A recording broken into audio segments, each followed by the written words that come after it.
Abra a sua Bíblia no capítulo 5 da primeira epístola aos Tessalonicenses.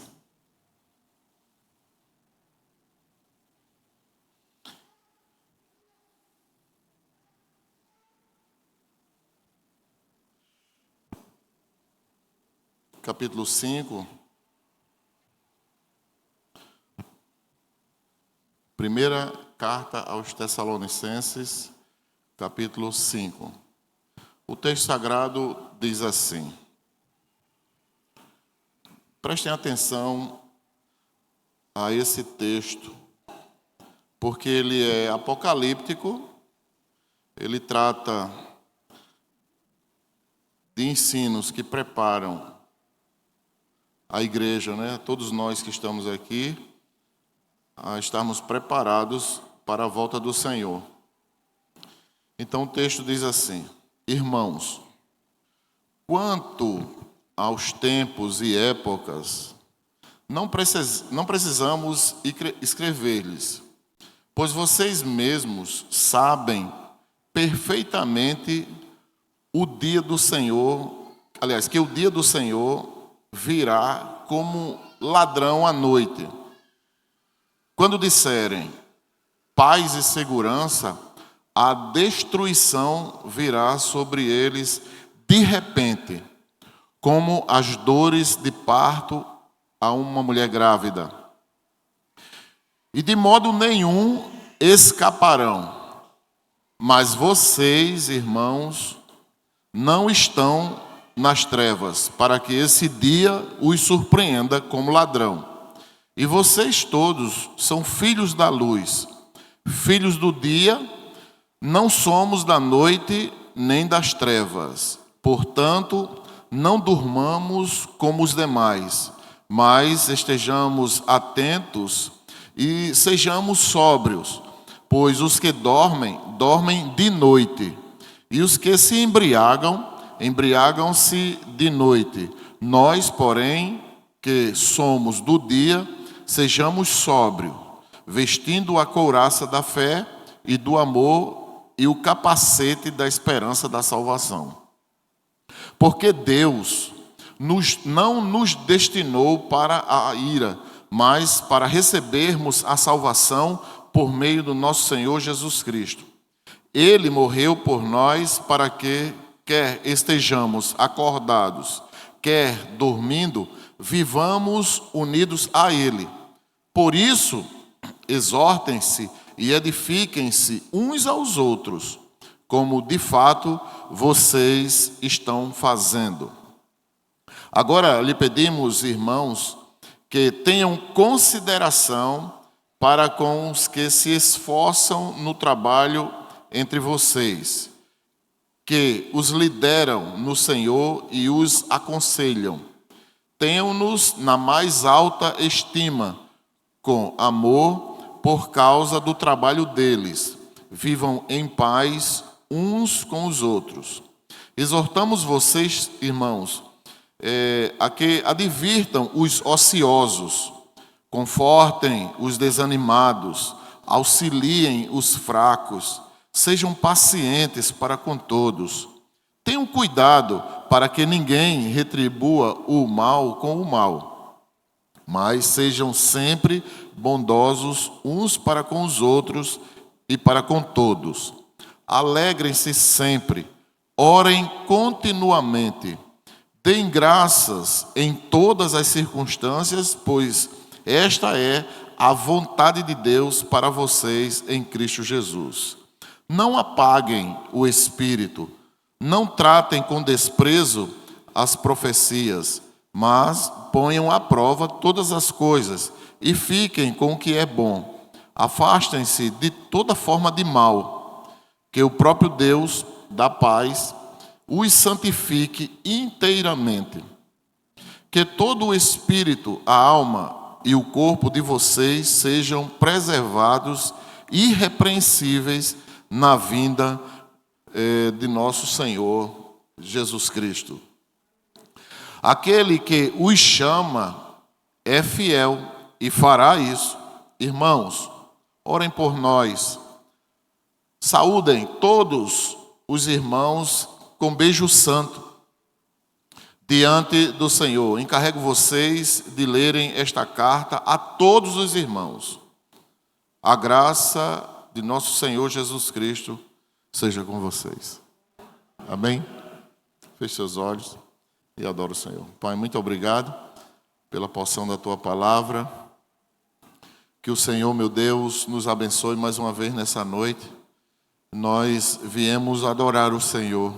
E obrigado, Deus, porque as portas da igreja estão abertas e nós conseguimos chegar, entrar, estamos assentados aqui, meu Deus, para te adorar, para glorificar o teu santo nome. Senhor, nós já oramos, lemos a tua palavra, cantamos a tua palavra, meu Deus, ofertamos ao Senhor para o sustento da tua obra. E agora, Deus, o Senhor nos dá o privilégio de ouvir a tua palavra, a pregação da tua palavra. Nos abençoa como teu povo, Senhor. E que ao término desse culto, nós possamos sair desse santuário mais seguro da nossa fé no Senhor. Perdoa nossos pecados, pois oramos no nome santo de Jesus, teu Filho amado, que vive e reina para todos sempre. Amém. Glória a Deus.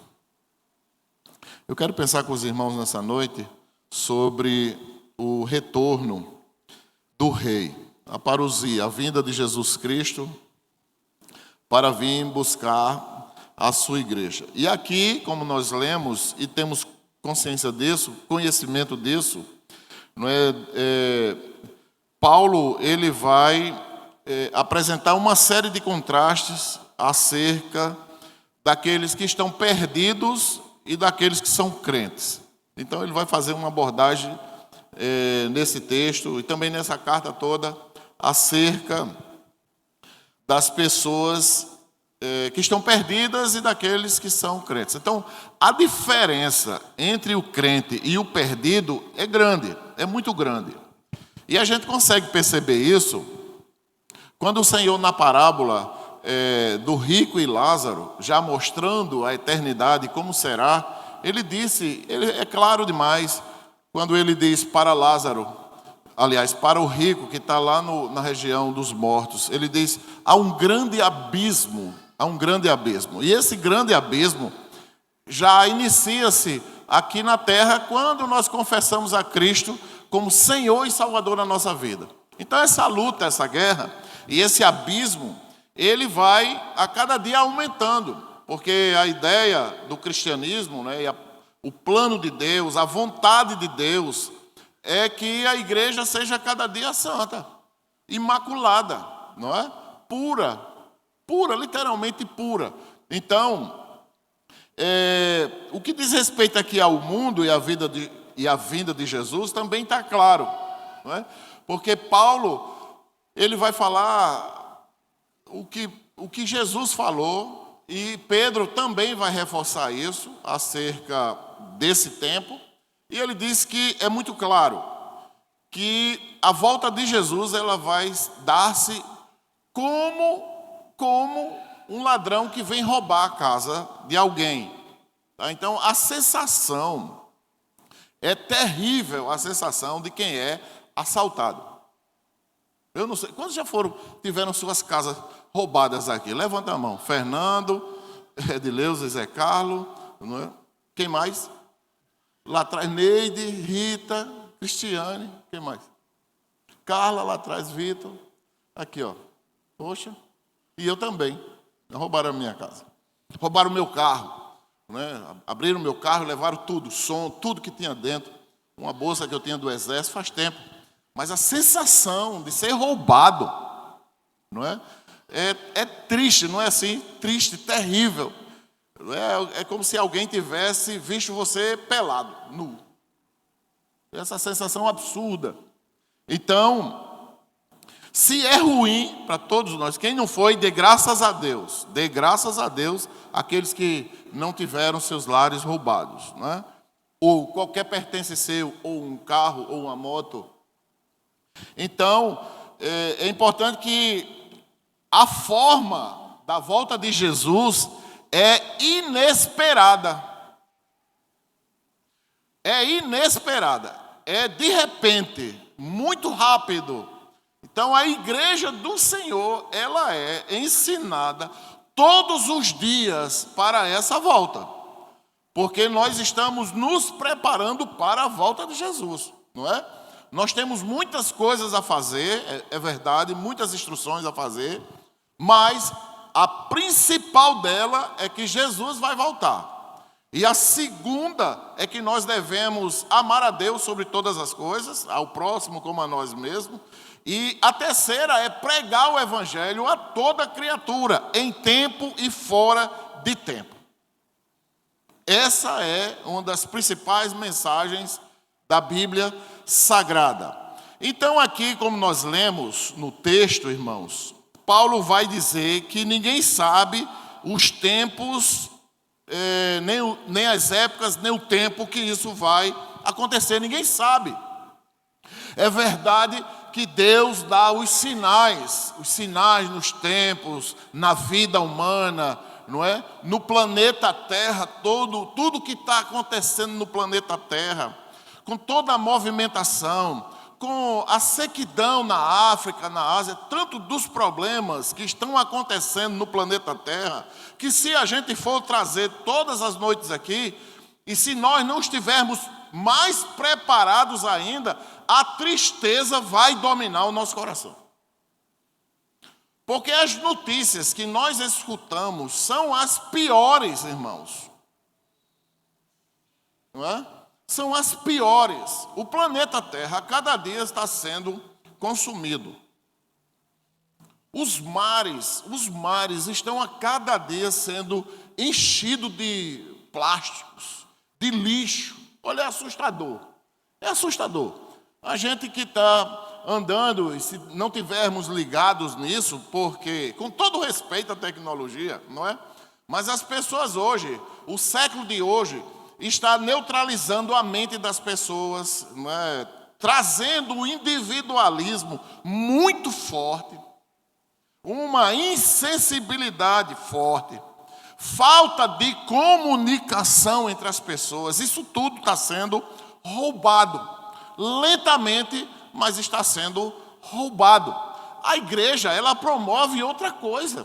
Ela promove comunhão, ela promove oração, ela promove a fala, intercessão. O que é intercessão? Intercessão é a preocupação que nós temos com os outros.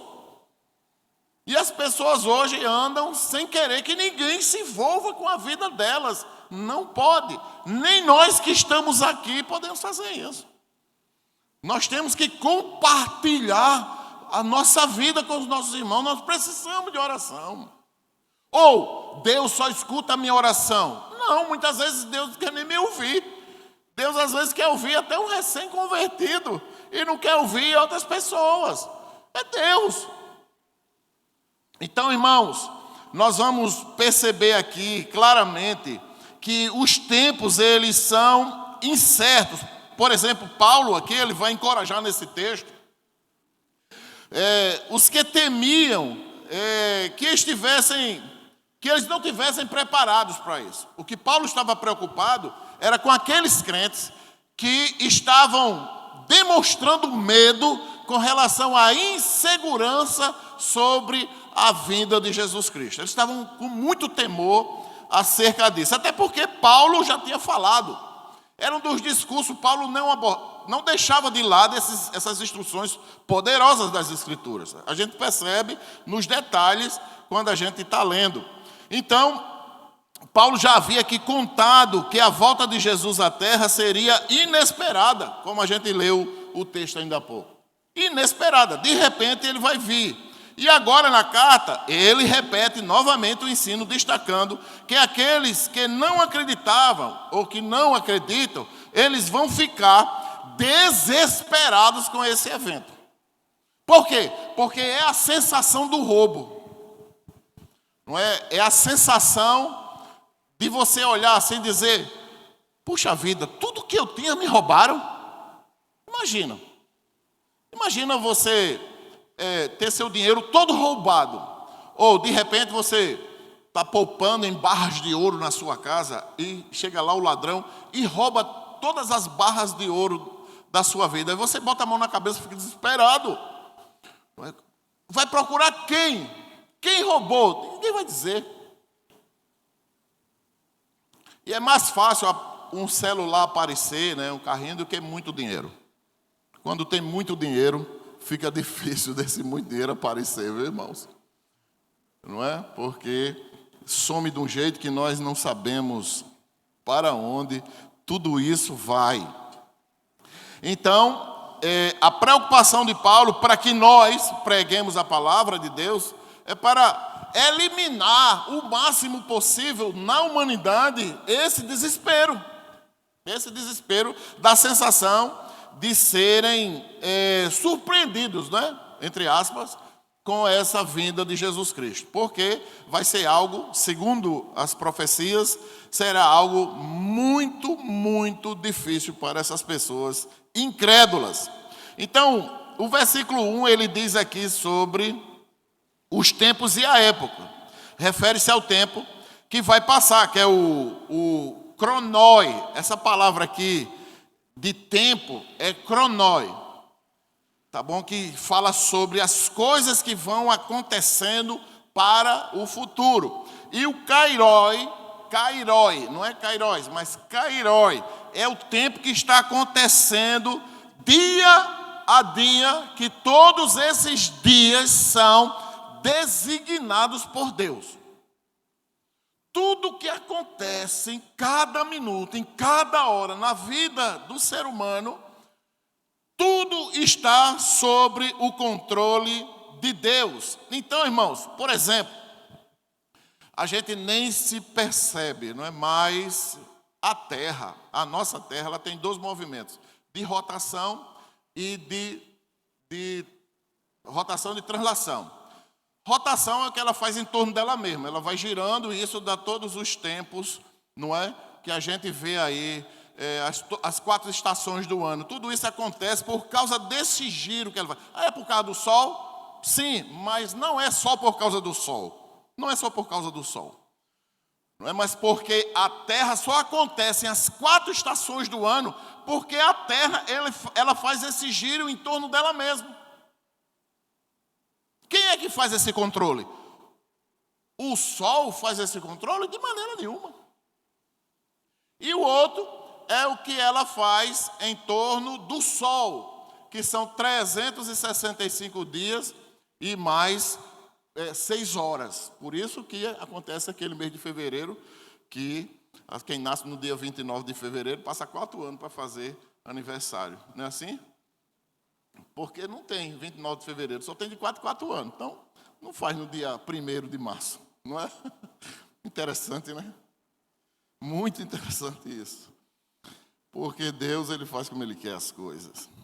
Eu acredito que até isso Deus traz a nossa mente para que a gente fique imaginando, né? Coisas como essa. Um detalhe tão belo, não é? Surpreendente, acerca de quem nasce no dia 29 de fevereiro.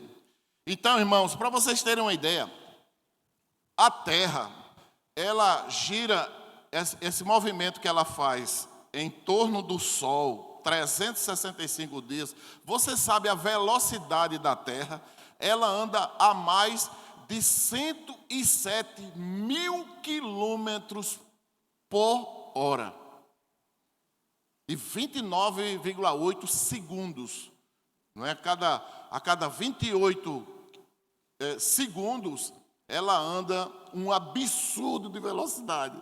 Não é? Ela anda a 107 mil quilômetros por hora. Para dar um giro em torno do Sol. Não é? E ela gasta a velocidade que a Terra gira em torno dela mesma, para dar esse giro, não é? Aqui em torno dela mesma, que custa 24 horas, e que as pessoas acham 24 horas pouco. Como se Deus tivesse errado no dia. Nós é que queremos fazer de um ano um dia. Nós é que apertamos demais o nosso próprio tempo. A Terra anda, ela gira, aliás, a 1.700 quilômetros por hora. É a viagem duplicada de um jato. É perto da velocidade do som. Mas você nem percebe, não é assim? Observe, está todo mundo paradinho aqui. Nós estamos a 1.700 quilômetros por hora, girando em torno de você. Mas como é que se explica isso? É a lei da inércia de velocidade. É o nome disso. Por exemplo, como é que a gente entende isso? Quando a gente está dentro de um ônibus, dentro do nosso carro, não é? Quem já teve uma freada brusca dentro do carro e danou, não é? O Kengo em algum lugar dentro do carro. Quem já bateu? Levanta a mãozinha assim.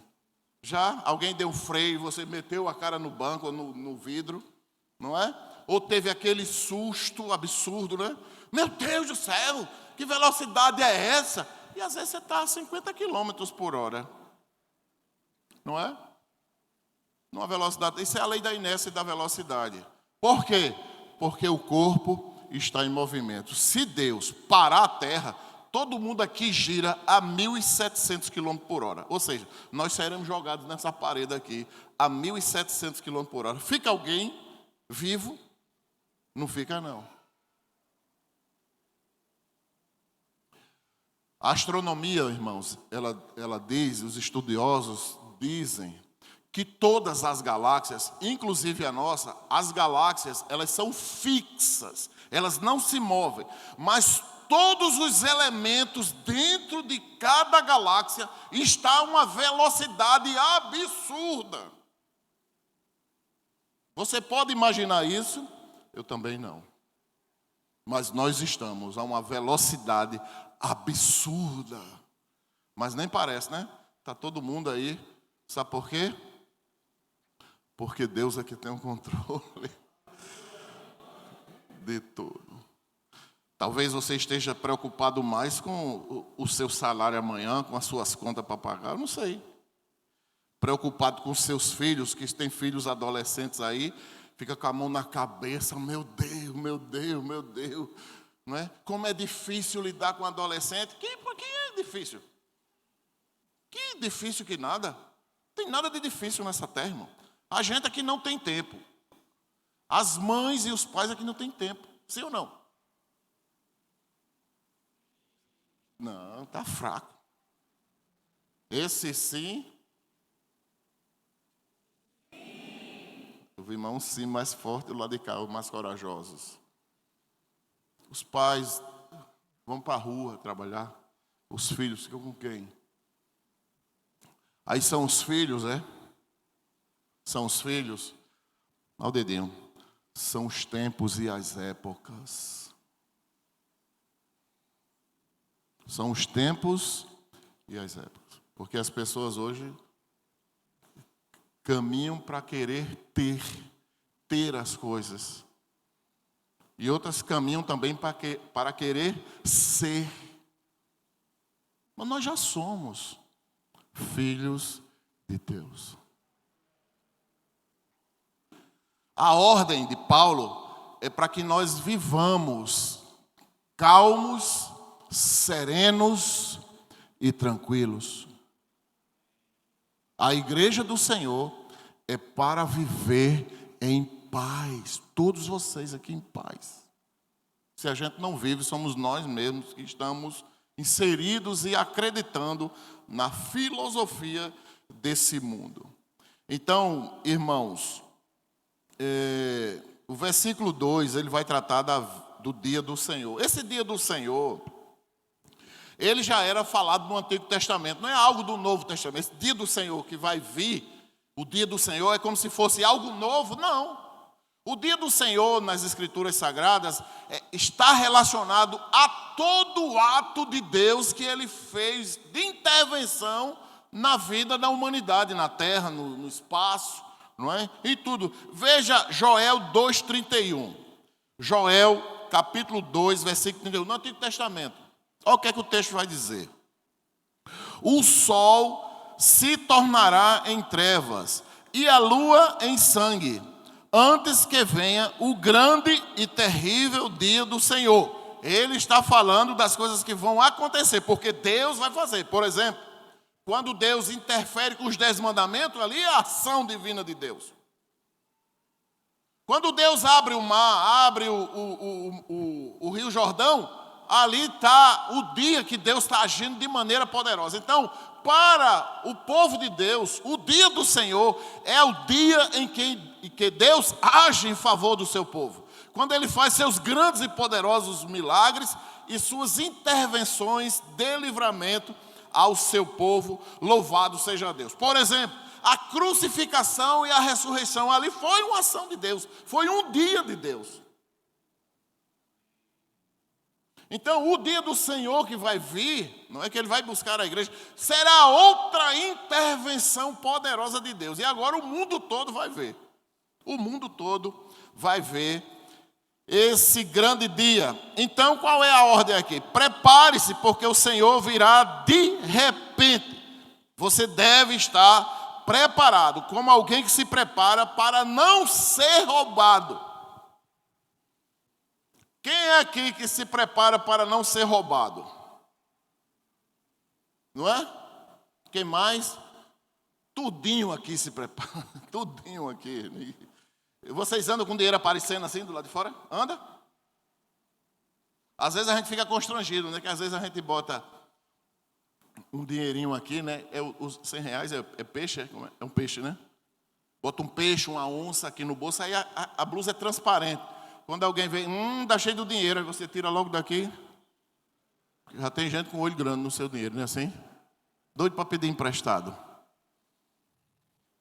Então,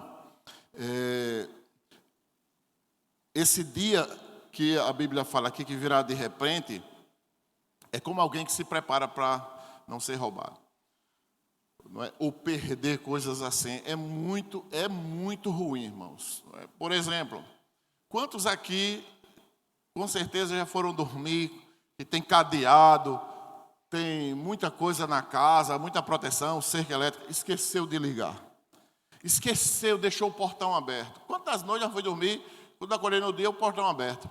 Eu digo, meu Deus, fui roubado. Não roubou nada, porque Deus protegeu a nossa casa a noite toda. Né? Mas a gente se prepara para não ser roubado. E a sensação de perda também é muito ruim. Não é? Quantos já perderam dinheiro? Dinheiro, celular, coisa assim. Perdeu dinheiro. Eu tenho um cuidado para não perder dinheiro, irmãos. E agora eu estou muito feliz porque a gente não usa mais dinheiro, né? Só usa Pix, tudo agora, graças a Deus. Né? Eu tenho até cuidado para receber R$2 hoje, irmão. Porque os R$2 estão tão sujos. Já viram os R$2 como está sujo? Os R$5 estão sujos na feira. Você vai pegar. Não tem como fazer um crédito disso aí na minha chave do Pix, não. Porque está sujo, o dinheiro vai sumindo, vai sumir tudo, não vai ficar nada. Eu peguei uma vez Solange, lá embaixo. Aí eu peguei e botei R$20. Peguei R$20, estava assim no console do carro, e peguei e fiz assim, ó, na minha calça jeans. Aí o dinheiro ficou aqui, ó, com a camisa, aqui, ó. Aí quando eu dirigindo, para João Pessoa com Solange, quando eu cheguei lá, ela desceu, tá? Quando eu saí, aí foi. Eram R$20, a gente ia comprar um remédio na farmácia. Quando eu cheguei lá, eu disse, cadê os R$20? Eu disse, tá aqui. Cadê os R$20? Que coisa ruim, irmão. R$20. Que coisa. Eu não gosto. Você gosta de perder dinheiro? R$2 a gente fica chateado, rapaz. Quanto mais 20. Eu fiquei muito, mas muito chateado. Chateado com quem? Com quê? Comigo. Eu penso que não é uma coisa ruim você ter raiva de você mesmo. É bom a gente ter raiva dos outros. Ah, ter raiva dos outros, meu amigo. A gente explode. Mas quando somos nós que erramos, quando somos nós que falhamos, que sensação é essa que você tem? Quando é você que falha. Que você vai dizer, puxa, isso dependia de mim. Dependia de mim. Eu falhei, eu errei, foi eu. Essa sensação é difícil para a gente lidar com isso. E é dessa maneira que o Espírito Santo trabalha conosco. Não é assim? Fazer a gente reconhecer. Quando isso acontece por intermédio da fé, aí nós temos paz com Deus.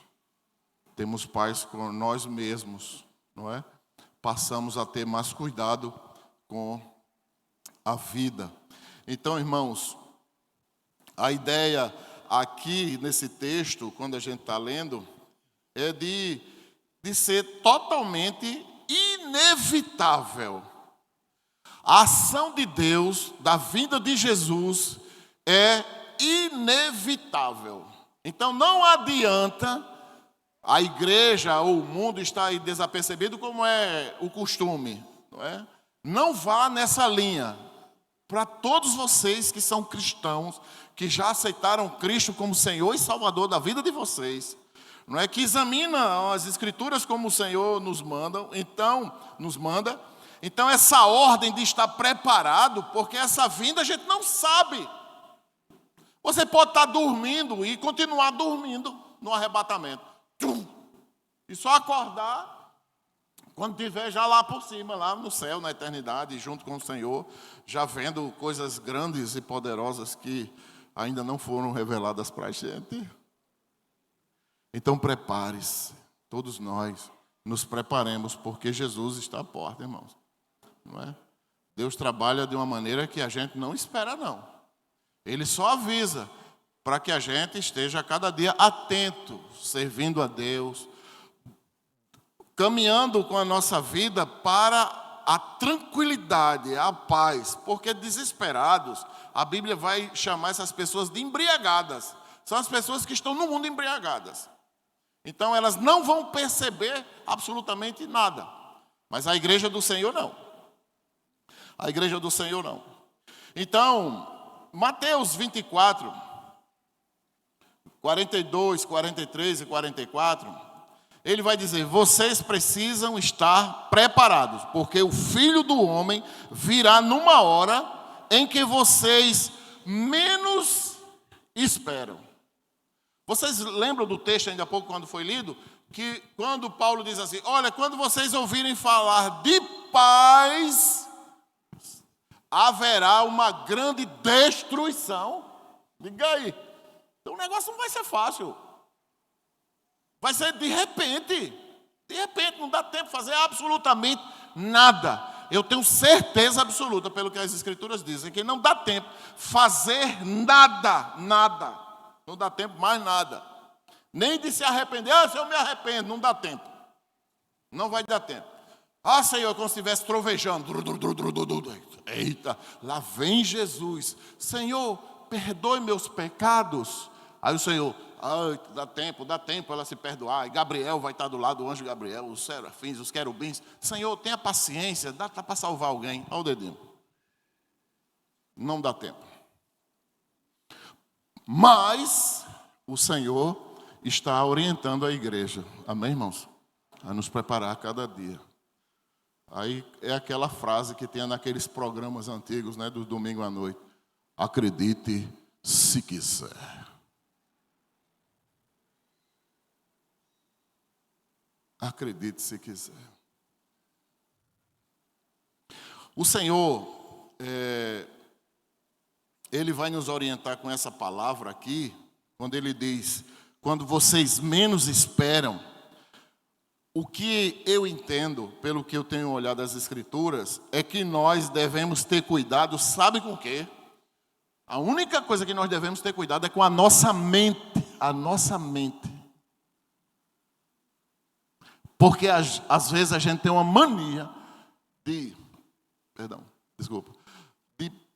creditar a nossa mente, de dar crédito aos nossos sentimentos, aos nossos pensamentos, de acharmos que a maneira como nós pensamos e sentimos e agimos está correto. Olha o dedinho.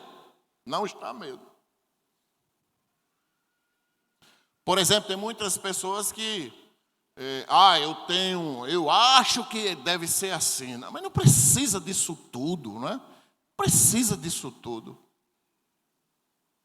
Eu quero ver naquele momento, não é, em que o Senhor estiver voltando. Eu quero ver como foi que o mundo se comportou nesse último momento que tivemos aqui na Terra da pandemia. O mundo parou. O mundo dependeu de todo mundo.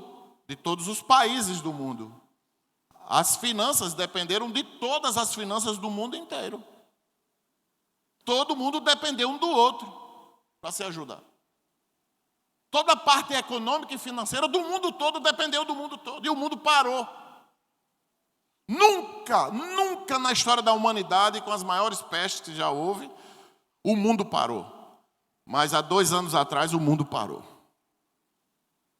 Literalmente parou. E trouxe um medo assustador à humanidade. Isso são sinais. Isso são sinais dos tempos. Não é? E quantas pessoas partiram dessa terra vítimas dessa doença? Não é? Quantas pessoas sofrem hoje em seus lares por causa dessa doença? E a Bíblia vai chamar, no versículo 3 que nós lemos, do capítulo 5, versículo 3, ele vai dizer que isso é comparado à dor do parto. Por que dor do parto? Porque a mulher, ela fica grávida, não é? E ela já começa a alterar o seu corpo inteiro.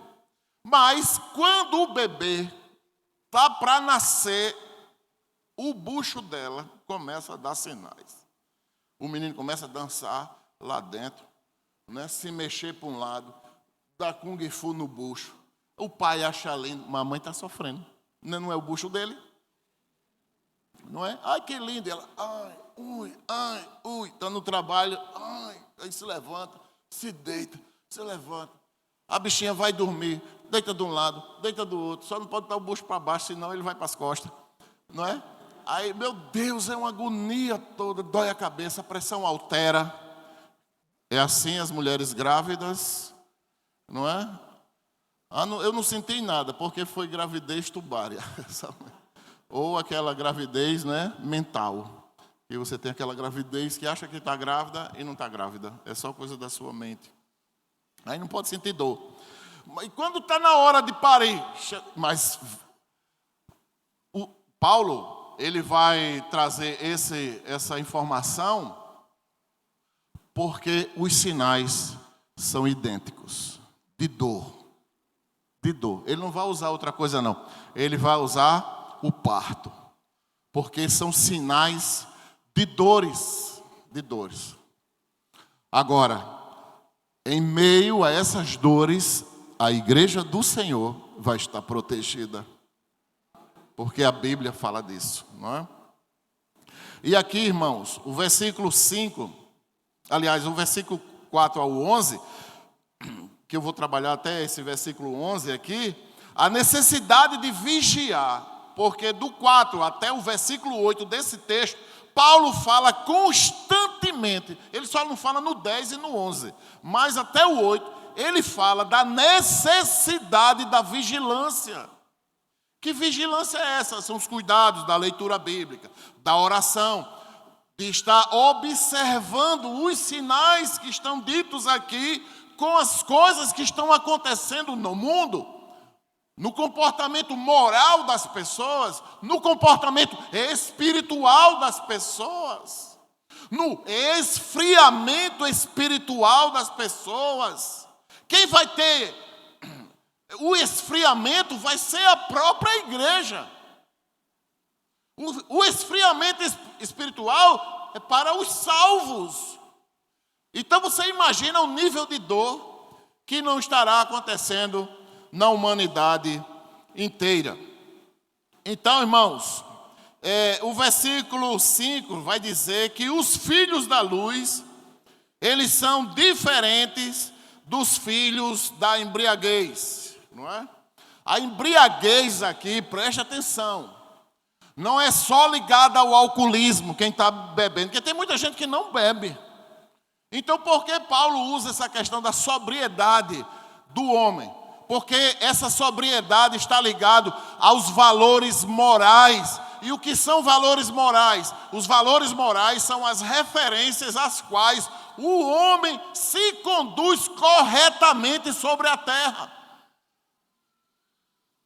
E esses valores morais da parte de Deus é a maneira como o homem é guiado pelos valores de Deus. E não do mundo.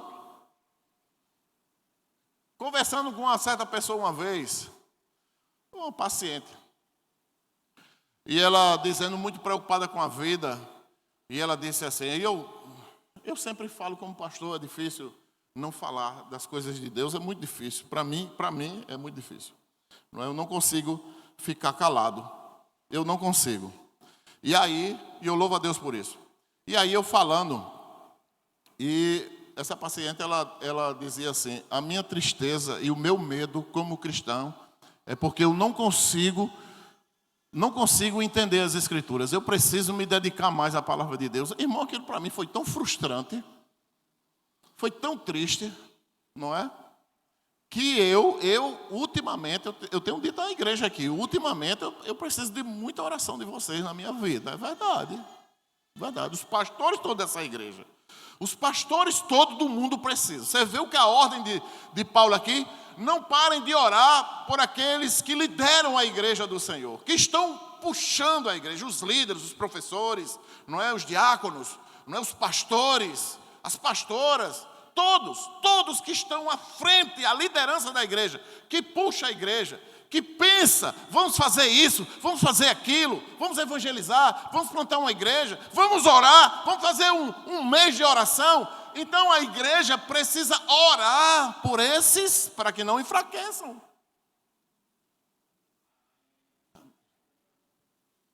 Não é? Então a ideia de estar criticando a liderança é perda de tempo, porque o demônio vai achar isso uma maravilha. É uma maravilha criticar a liderança da igreja. Paulo diz o contrário, né? Paulo diz o contrário, que a igreja deve orar pela liderança. Mesmo que a gente faça errado, porque eu mesmo faço coisa errada, pô. Se você andar comigo, você vai ver. Não é? Que essa ideia de pastor tem a asa grande, nem asa eu tenho. Então nós falhamos, nós precisamos das orações da igreja para nos mantermos. Que tristeza para mim foi. Como é que a pessoa crente não sabe andar na terra? Não sabe como viver porque não conhece as Escrituras? Que tristeza para mim. Nasceu no Evangelho, cresceu no Evangelho. Então, irmãos, nós não podemos, preste atenção, você que é crente, não pode, aliás, se dar esse luxo de deixar as profecias de lado. Você viu que Paulo diz, não desprezei as profecias.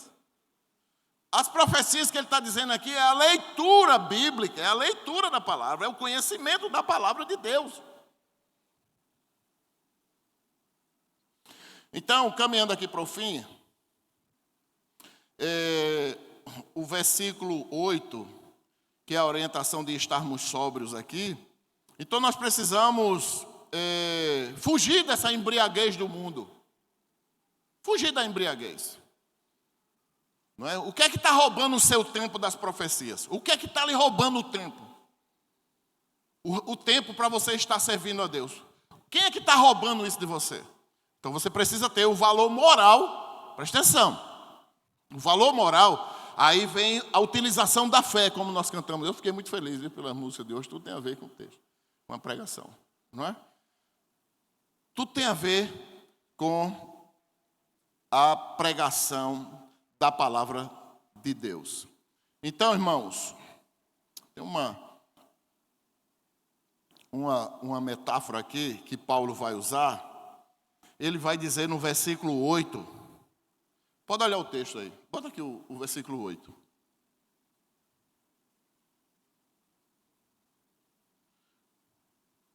Ele diz assim, nós, porém, que somos do dia, sejamos sóbrios, vestindo a couraça, que é a armadura, isso é a mesma coisa que está em Efésios 6,10, a armadura de Deus. Ele vai usar aqui 3 equipamentos da armadura, não são todos que ele cita lá em Efésios. Ele vai dizer aqui, nós, porém, que somos do dia, sejamos sóbrios, vestindo a couraça da fé e do amor,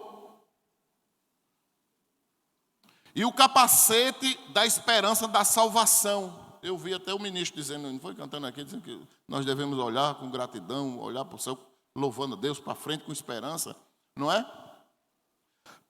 Por quê? Porque ele vem destacar esses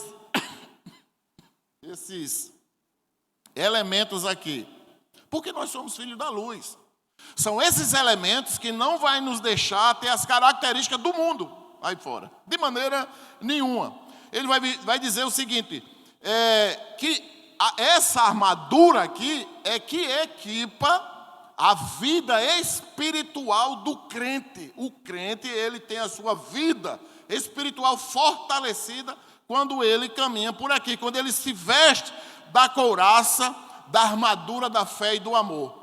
Então, a fé é você ter a convicção, não é? Você vai mover a sua vida vai andar para frente. Você vai dizer que é feliz com todas as letras.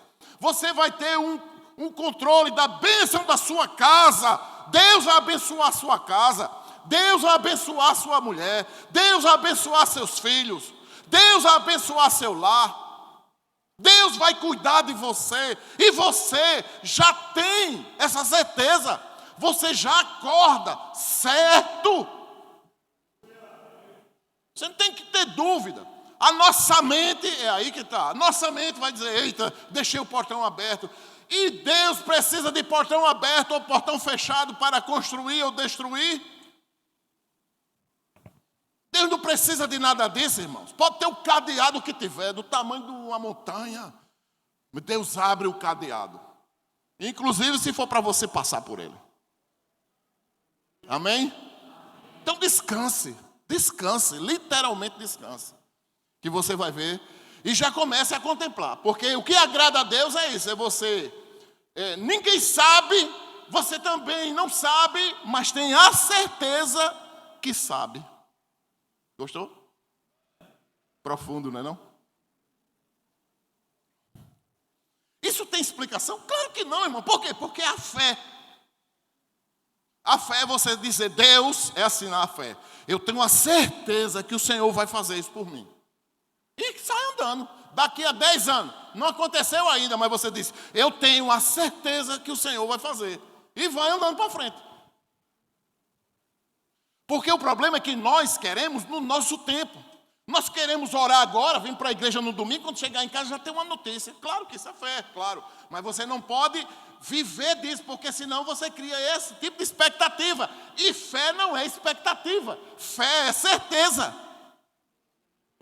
A expectativa pode ser baixa e você sofrer a decepção da tristeza. Mas a fé não, a fé você tem a certeza que vai acontecer. E você não consegue explicar, você só dá o testemunho depois. Deus fez isso por mim, é por isso que eu estou alegre. Aleluia, aí a igreja se alegra porque a igreja entende essa linguagem da fé. Então, irmãos, nós precisamos estar revestidos desse equipamento espiritual que pertence ao crente. Pertence ao crente. Então, o que é que Paulo vai nos orientar aqui? Que nós precisamos apertar o cinto da verdade, são os outros elementos.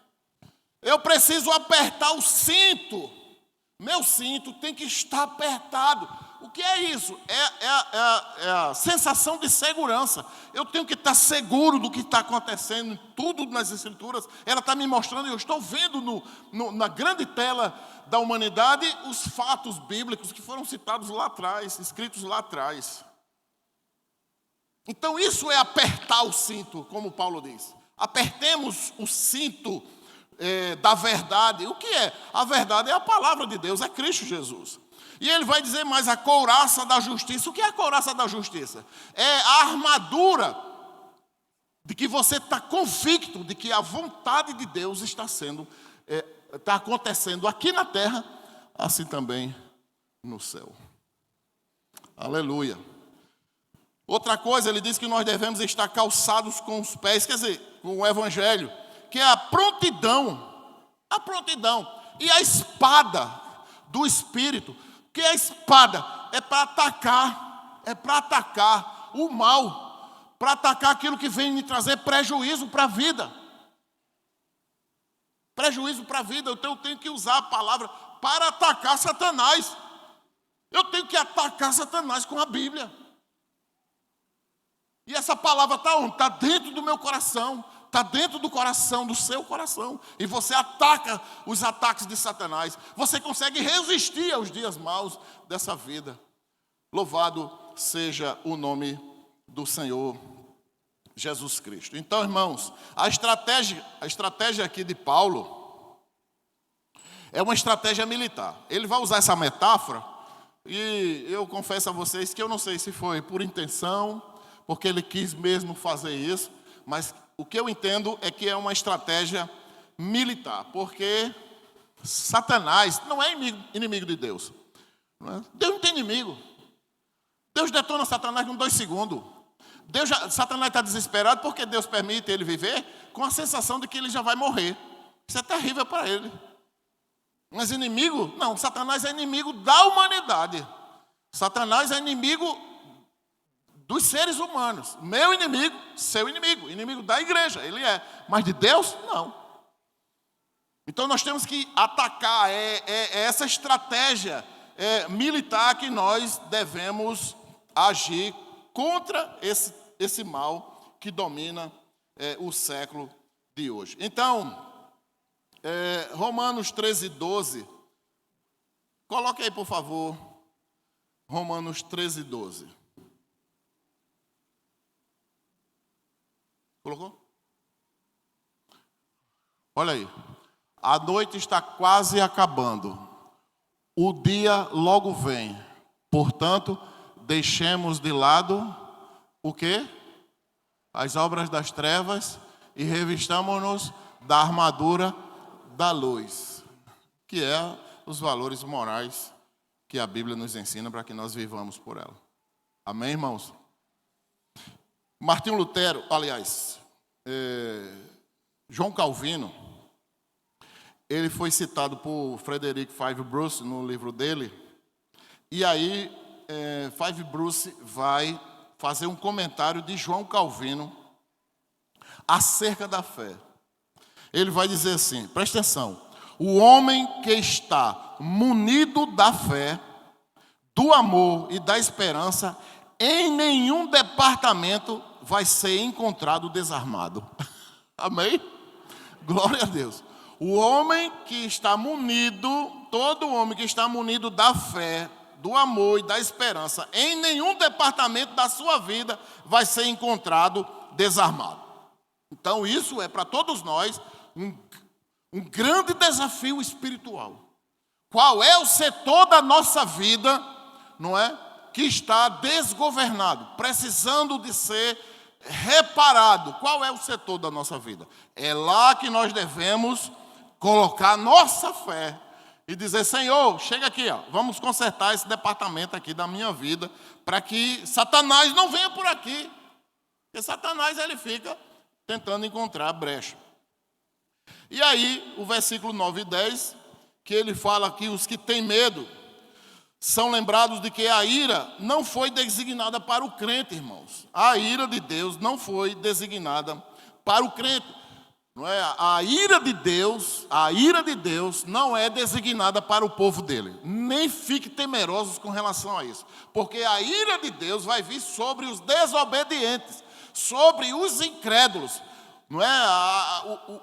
Vai vir uma coisa tão ruim sobre os desobedientes que era bom que eles se convertessem para não sofrer todo o mal que vai cair sobre a vida deles, porque eles não deram crédito à palavra de Deus. Vamos abrir para a gente entender, finalizando com a conclusão do sermão, a segunda epístola de Pedro, o capítulo 3.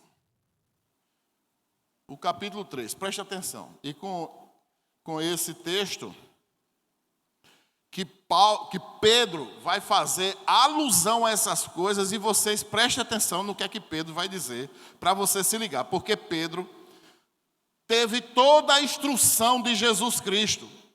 Tudo isso aqui que ele escreveu foi com base em tudo que ele ouviu, que ele perguntou, porque ele era judeu, e todo judeu não deixa passar nada em branco, ele pergunta sobre tudo, ele quer saber sobre tudo. Então, o que é que diz o texto? Sobre o dia do Senhor, 2 Pedro, capítulo 3, versículo 1. Amados, esta é agora a segunda carta que lhes escrevo. Em ambas, nas duas, quero despertar com estas lembranças. Preste atenção. Lembrança à sua mente, a mente sincera, para que vocês se recordem das palavras proferidas no passado pelos santos profetas e do mandamento de nosso Senhor e Salvador, que os apóstolos de vocês lhes ensinaram. 3. Antes de tudo, saibam que nos últimos dias, olha aí, nos últimos dias, surgirão escarnecedores, zombando e seguindo suas próprias paixões. Eles dirão: o que houve com a promessa da sua vinda? Desde que os antepassados morreram, tudo continua do mesmo jeito, desde o princípio da criação. Mas eles deliberadamente se esquecem de que há muito tempo, pela palavra de Deus, existem céus e terra, e esta formada da água e pela água o mundo daquele tempo foi submerso e destruído. Pela mesma palavra, os céus e a terra, que agora existem, estão reservados para onde? Para o fogo, guardados para o dia do juízo e para a destruição de quem? Da igreja? Não, dos ímpios. Dos ímpios. Então fique tranquilo, porque Deus protege vocês. A igreja do Senhor. Deixe quem quiser criticar. Eu fui um dos que criticavam a Bíblia e a palavra de Deus. E a igreja. Porque Deus teve misericórdia de mim, não vai ter dos demais. Então, ele vai dizer no 8. Não se esqueçam disto, amados. Para o Senhor, um dia é como 1000 anos. E 1000 anos como um dia. Ou seja, a gente tem que estar preparado. A qualquer momento, tudo isso pode acontecer. 9. O Senhor não demora em cumprir a sua promessa. Pedro andou com o Senhor e Pedro sabia que Jesus não falhava. Por isso que ele vai dizer, ele não tarda em cumprir a sua promessa, não é? Como julgam alguns. Ao contrário, ele é paciente com vocês, não querendo que ninguém pereça, mas que todos cheguem ao arrependimento. Aleluia. O dia do Senhor, porém, virá como um ladrão. Olha o que Pedro está dizendo. Os céus desaparecerão como um grande estrondo. Os elementos serão desfeitos pelo calor e a terra, e tudo que nela há será desnudada. 11. Visto que tudo será assim desfeito, que tipo... Olha, presta atenção agora, amarre esse texto aí, sublinhe esse texto. Olha o que é que ele diz. Visto que tudo será assim desfeito, que tipo de pessoas é necessário que vocês sejam? Para sobreviver a tudo isso. Hein, irmãos? Que tipo de pessoas? Santos e eternos, porque o sangue do Cordeiro nos purificou de toda a nossa injustiça. Então a glória é dele. A glória é dele. O louvor é dele. É ele que está por cima da nossa vida. E Deus, quando olha para a igreja, ele vê Jesus Cristo sobre a sua igreja. E ele diz mais. Vivam, preste atenção agora. Vivam de maneira santa e piedosa, esperando o dia de Deus e apressando a sua vinda. Como é que se apressa? Pregando o evangelho. Naquele dia, os céus serão desfeitos pelo fogo e os elementos se derreterão pelo calor. Todavia, de acordo com a sua promessa, esperamos novos céus e nova terra onde habita a justiça. Aleluia. Não é? Portanto, amados, enquanto esperam estas coisas, empenhem-se para serem encontrados por Ele em paz. Em paz, não é desesperado, desequilibrado, desajustados. Não, é firme. Eu sei que o meu Redentor vem me salvar. Ele vem me salvar. Em paz, vivendo uma vida de tranquilidade. Tenham em mente o versículo 15. Tenham em mente que a paciência de nosso Senhor significa salvação. Como também o nosso amado irmão Paulo lhe escreveu, preste atenção, com a sabedoria de Deus que Deus lhe deu. Ele escreve da mesma forma em todas as suas cartas, ou seja, Pedro leu todas elas. Falando nelas destes assuntos, suas cartas contêm algumas coisas difíceis de entender, as quais os ignorantes e instável torcem. Que é essas igrejas loucas, malucas, esses bandos de pregadores aí, gananciosos, que eu não quero falar mais deles, não. Mas são hereges, são amantes do seu próprio coração, dos seus desejos. Porque a igreja do Senhor, ela não tem dono. A igreja do Senhor não tem dono. Então, todo aquele pastor que acha que a igreja é dele, está muito enganado pelas trevas. Então, como é o costume de muitos, inclusive vende as igrejas, vende com tudo, com cadeira, com som, como se fosse dele. Nós não podemos tocar em nada disso aqui, ó. Nada disso nós podemos tocar.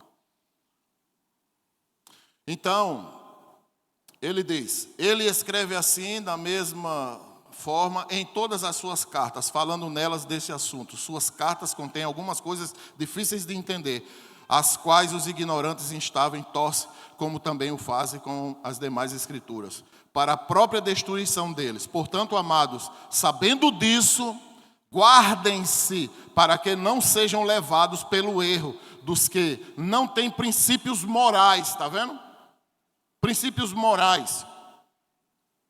E, cadê? Onde é que eu estava aqui? Princípios morais, nem percam a sua firmeza e caiam. Cresçam, porém, aonde? Na graça e no conhecimento do nosso Senhor e Salvador Jesus Cristo. A Ele seja a glória e para sempre. Todos dizem amém. Aleluia. Não é?